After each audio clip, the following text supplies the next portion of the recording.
Good morning. I'll be talking about the changing role of a value-added distributor post the recession. I'm obviously not going to talk about recession, but about coming out of that. As a case in point, I will take Dubai as a market and Grand Stores as a value-added distributor. To do so, we'll have to go back a few years. That's Dubai a few decades ago.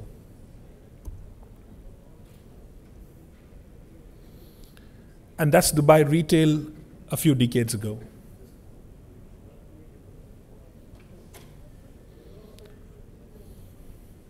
The changing landscape of Dubai retail.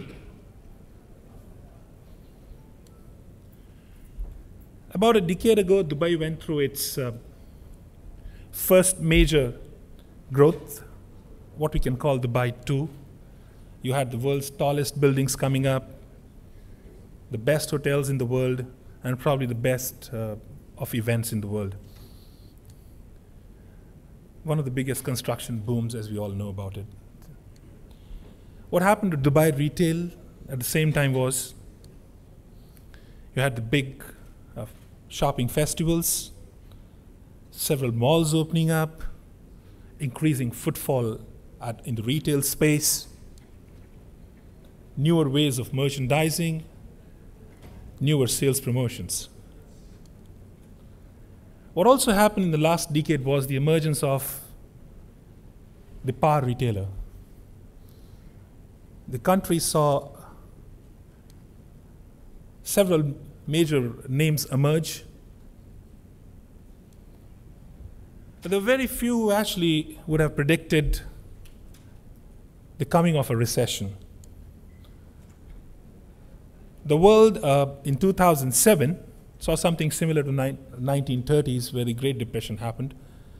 But 2007, 2008 was a little different, as the world had matured in terms of its global exchange of knowledge and resources. UAE had its own challenges, and as it came out of them, it has grown to strengths. In a recent study by Ernst & Young, which has indicated the key risk factors that would stay there for the years to come, for at least the next year to come. One is that there's a low growth in the consumer market segment. Despite the growth returning to the world economy following recession, in the last 3 years or so, there has been a structural change in the demand, and this would continue to affect the retail markets of certain countries. There's also been an inability to control the costs in view of increasing or diminishing volumes. The pressure on the bottom line has become significant. Ernst & Young indicates that the retailer needs to understand that it's not just about offering the lowest price in the market. It has to watch its image, because when it actually truly comes out of the recession, what the market would remember is how it handled the recession in terms of its image.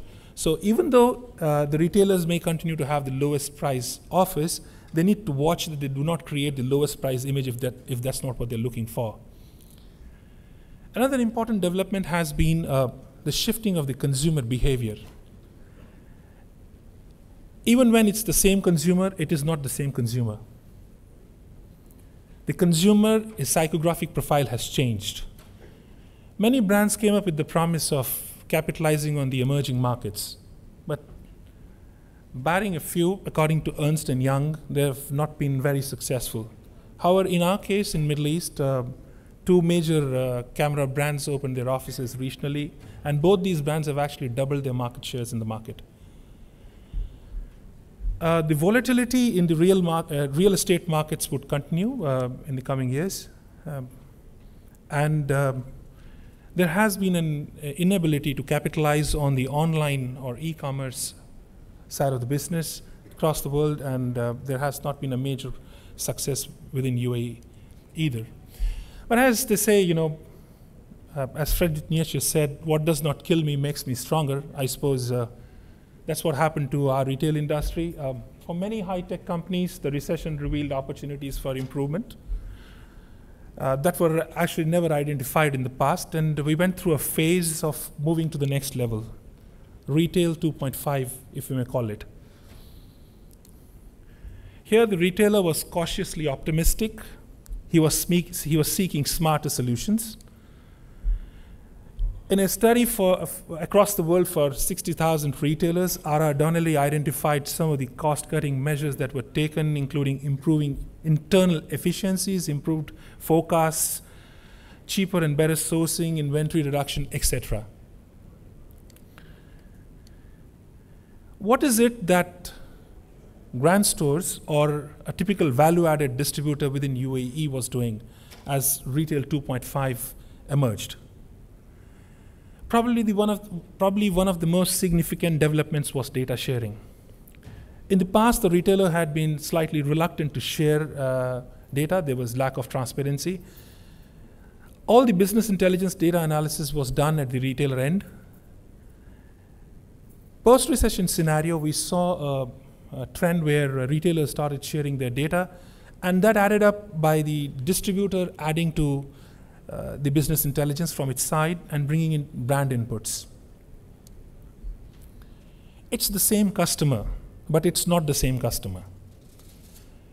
Even as the retailer is dealing with almost the same retail segments that they were catering to pre-recession, but the demographics, the sociographics, and the psychographic of the customer has changed. He's saving more, he's spending less. So there has been some sort of a permanent indelible effect on the psyche which would be around for at least a few coming years. Most of the retailers, I'm sharing these experiences across from the learnings from all the retailers that we supply to, which is 100% of all power retailers in our market. All of them went through range rationalization. They reduced the number of brands that they carried. And basically, we carry some of the industry leaders, and we also carry some challengers within their industries. And what we found was that the retailers initially in our market chose to play with the bigger brands, which made business sense at that time. However, it seems of late there has been a tendency to study the possibility of creating a subgroup of those brands that are planning or have plans to grow through their aggression, even though they may be small in size. Several retailers have shared those ideas with us. Another important thing, initiated either from the retail side or from our side, there have been several categories where category management initiatives have been taken. One interesting thing that developed is at Grand Stores, we created what we call the value department. We don't call it the accessories department for some reason. But the retailers, we found at least the top 2-3 retailers actually created a retail executive to manage the accessories category. Even as the competitiveness typically translated itself into a volume game in our market, which is so strongly dominated by the hypermarkets a few years back, the increasing ASPs has become a challenge across all sections, be it hypermarkets or be it the specialty stores. And one of the most important contributors to increasing the ASPs has been product life cycle renewal, and new product launches have been very instrumental in bringing up the ASPs more than anything else. Another important initiative that we took was that we, representing the imaging category, we actually took off the lowest price cameras from the market. We wouldn't sell anything below $299, and in fact, moving next, we probably would be not selling below $349. That's not a strategy statement for review by my competitors, but this is where we intend to go. Moving forward, increasing ASPs is one thing that will make all the difference in the post-recession scenario. Another interesting thing that happened in our market was we were in challenging situations, but Typically, you would find a camera being given free by a TV. We made things funny. We were giving a TV free with a camera. Today, it might look ridiculous sometimes if one has to look at a long-term pattern. But let's not forget, here is a brand that was actually tapping into 2 categories of product. So it's playing bigger than a brand. Trainings and development. Typically, trainings are seen as a number to be executed. Even though there will be a strong belief at the very top, there would be a middle management which will be looking at a training calendar. The important point is that the content of the training. So there seems to be a noticeable change in the content of the trainings that have been executed in the market, especially by us.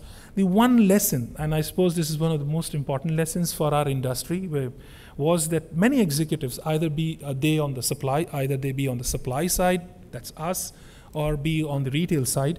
The recession taught us to work closely and more openly, and the supply chain servicing and on both sides, it's dramatically improved. And I suppose in the 2.5 scenario, this will continue to build up relationship over a longer period of time. One of the very important challenges for retailers was inventory control, and this was a tough task. For a value-added distributor, on the one side, the range was being rationalized, and on the other side, inventories had to be controlled. So we were absorbing the inventory shock from retail side, and the retail shelf life was, inventory shelf life was being controlled. The important thing that happened was that the retailers, several retailers actually had a much more improved supply chain visibility. They were looking at our roadmaps a little more seriously. They were very keen on the manufacturing and supply side situations of our various categories of products. And we worked very closely with them in terms of them preparing themselves. Loyalty programs there was a lot of talk about it before the recession, and post-recession we actually had some very, very successful loyalty programs being implemented. Online businesses, I would say, still in the doldrums, yet to really take off in our market, but there have been interesting initiatives. As a distributor, we have fully supported these initiatives, looking at them as an important factor in the times to come. The one thing that stood out when we looked at retailers was there were certain retailers who were doing better than other retailers, and typically it would amount to, it will come down to speed. There were some retailers who pushed decision-making down the line, and we would be talking to executives who could take decisions. So speed was one factor through which many retailers scored over the others. And finally, the most important thing we saw was executing on a revenue opportunity more accurately. The ones that who had been around for some time or gone past the learning curve were more accurate in terms of their focus on what they wanted to do. More importantly, they were quick enough to tap into this and capitalize on this.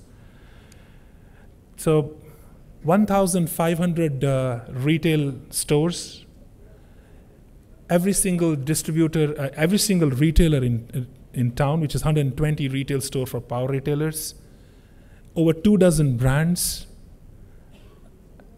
This is the portfolio that Grand Stores carries for now about 30 years in the UAE market. And post-recession, we believe that we have been one of the shock absorbers of the retail industry, and are very buoyant and confident they'll come back and do its best. Thank you.